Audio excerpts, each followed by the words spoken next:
चलो दोस्तों, बीपीएससी जो आपका TRE 3 है उसके लिए अपन previous year question daily basis पे कर रहे हैं सब्जेक्ट वाइज।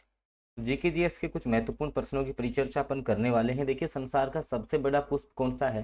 फर्स्ट क्वेश्चन था आपका, संसार का सबसे बड़ा पुष्प आपका कौन सा है? तो रेफ्लेसिया करके नाम आपको याद रखना पड़ेगा। लगभग जो है दोस्तों इसका वेट जो है ना वो 10 किलोग्राम तक होता है इस फूल का वेट।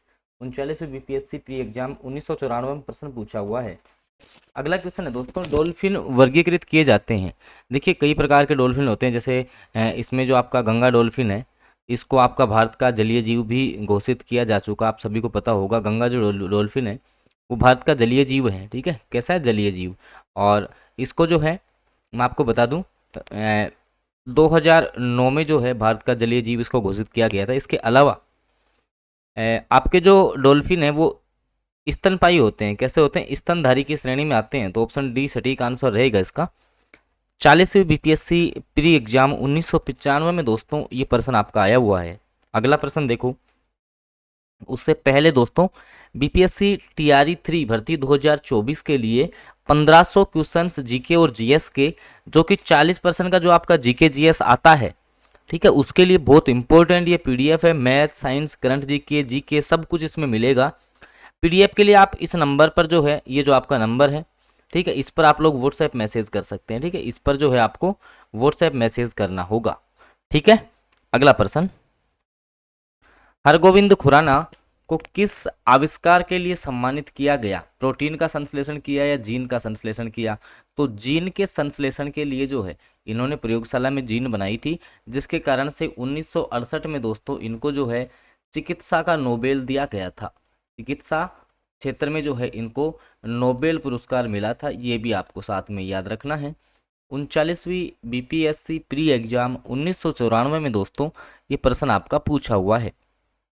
अगला क्वेश्चन, जहां जीव रहता है उस सटीक जगह को क्या बोलते हैं? ऐसे प्रश्न में अक्सर बीपीएससी आपको फंसाता है कि जहां जीव रहेंगे उसको अपन क्या बोलेंगे? आवास, पारितंत्र, बायोम, या निकेत, निच, या उपयुक्त में से कोई नहीं, या एक से अधिक। तो इसका करेक्ट आंसर है आवास। जहां जीव रहेगा उसको अपन सटीक जगह को बोलेंगे आवास, ठीक है।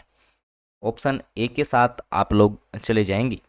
अगला प्रश्न देखिए, केंद्र और राज्य की व्यवस्थापिकाओं के लिए मतदान की न्यूनतम उम्र की सीमा 21 वर्ष से घटाकर 18 वर्ष कब की गई? 57वें संविधान संशोधन द्वारा, या 60वें संविधान संशोधन द्वारा, 61वें संविधान संशोधन द्वारा, या 65वें संविधान संशोधन द्वारा?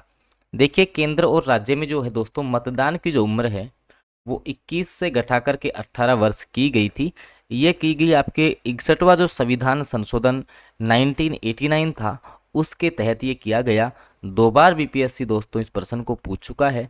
काफ़ी इंपॉर्टेंट क्वेश्चन है आपकी एग्जाम की दृष्टि से। अगला प्रश्न, एक एमपी की सीट को, एमपी मतलब आपका मेंबर ऑफ पार्लियामेंट, सांसद, ठीक है, सीट को रिक्त घोषित किया जा सकता है यदि वह सदन में डैश की अवधि से अनुपस्थित रहता हो। मान लो कि कोई भी आपका जैसे सांसद है, ठीक है, कोई भी आपका एमपी है, मेंबर ऑफ पार्लियामेंट, तो वो कितने दिन अनुपस्थित रहेगा तो उसकी सीट जो है वो खाली हो जाएगी, ठीक है। उसको पद को ही रिक्त घोषित कर देंगे। 6 माह, 3 माह, 2 माह या 1 वर्ष। अगर वो बिना किसी सूचना के 2 माह अर्थात 60 दिन अगर अनुपस्थित रहता है ना दोस्तों, तो उसकी सीट को जो है रिक्त घोषित कर दिया जाएगा। 2 बार बीपीएससी इस प्रश्न को भी आपका पूछ चुका है।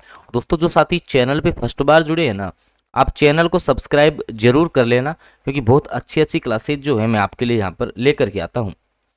अगला प्रश्न, हमारे संविधान के अनुसार राज्यसभा का कार्यकाल, अब देखिए 2 वर्ष में एक बार समाप्त हो जाता है, प्रत्येक 5 साल का होता है, या 6 साल का होता है, या समाप्त होने का विषय नहीं है। तो देखिए, आपके एक्चुअली जो है संसद के 2 सदन हैं। आप सभी को पता है कि संसद के जो हैं दोस्तों आपके 2 सदन हैं, ठीक है। एक आपका जो है लोकसभा है, एक आपका दोस्तों राज्यसभा है। एक आपका कौन सा है? राज्यसभा है, ठीक है। तो बिल्कुल जो है, जैसे अब जो लोकसभा है इसका तो कार्यकाल फिक्स है कि 5 साल का है, और ये आपका अस्थायी सदन होता है। कैसा? अस्थायी सदन। जबकि राज्यसभा का विघटन नहीं होता है, ये आपका स्थायी सदन है। कैसा है? स्थायी सदन। ठीक है, तो ध्यान रखना समाप्त होने का ये विषय ही नहीं है, राज्यसभा का कार्यकाल जो है वो समाप्त होने का विषय नहीं है। डी ऑप्शन जो है ना वो इस प्रश्न का सटीक आंसर रहेगा। 48वीं और 52वीं बीपीएससी प्री एग्जाम 2008 में दोस्तों ये प्रश्न आपका पूछ लिया गया है। अगला प्रश्न, जयप्रकाश नारायण को राष्ट्रीय स्तर के नेता की पहचान किस संदर्भ में मिली?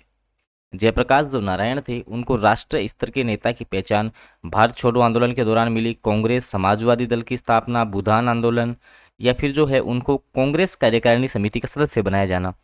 तो इनको जो राष्ट्रीय स्तर पर पहचान मिली थी वो मिली थी भारत छोड़ो आंदोलन के दौरान। ठीक है, भारत छोड़ो आंदोलन के दौरान, ऑप्शन ए सटीक रहेगा आपका। और 41वीं बीपीएससी प्री एग्जाम 1996 में दोस्तों प्रश्न आपका पूछा हुआ है। अगला प्रश्न, भारत छोड़ो आंदोलन का नेतृत्व किसने किया था? बताओ। बी आर अम्बेडकर, महात्मा गांधी, जवाहरलाल नेहरू, इनमें से कोई नहीं। ध्यान रखना, भारत छोड़ो आंदोलन एकमात्र ऐसा आंदोलन था दोस्तों, इसका नेतृत्व किसी ने नहीं किया, किसी ने नहीं किया, क्योंकि दोस्तों 8 अगस्त 1942 को रात में जो है ना, 8 अगस्त 1942 को रात में आपके महात्मा गांधी हों, ठीक है, मौलाना आज़ाद हों, इन सभी को जो है गिरफ्तार कर लिया गया था। और ध्यान रखना, एकमात्र सफल आपका एक तरीके से सफल आंदोलन था जो कि कोई इसका नेतृत्व नहीं कर रहा था। ठीक है, तो कोई भी इस आंदोलन का नेतृत्व नहीं कर रहा था। डी ऑप्शन सटीक रहेगा। 44वीं बीपीएससी प्री एग्जाम 2001-2 में ये प्रश्न आपका आया हुआ है। तो दोस्तों ये कुछ जीके जीएस के क्वेश्चंस जो मैंने आपको करवाए, आई होप छोटी छोटी क्लासेज जो हैं बहुत कुछ आपको यहाँ से सीखने को मिल रहा होगा। बाकी दोस्तों 40 क्वेश्चन जीके जीएस के लिए या किसी भी सब्जेक्ट के अगर आपको नोट्स चाहिए ना, ठीक है, लास्ट टाइम में आपको सिलेक्शन पाना है, तो आप इस नंबर पर जो है दोस्तों व्हाट्सएप पर मैसेज कर सकते हैं। इस नंबर पर आपको व्हाट्सएप में मैसेज करना होगा कि सर हमें ये नोट्स चाहिए।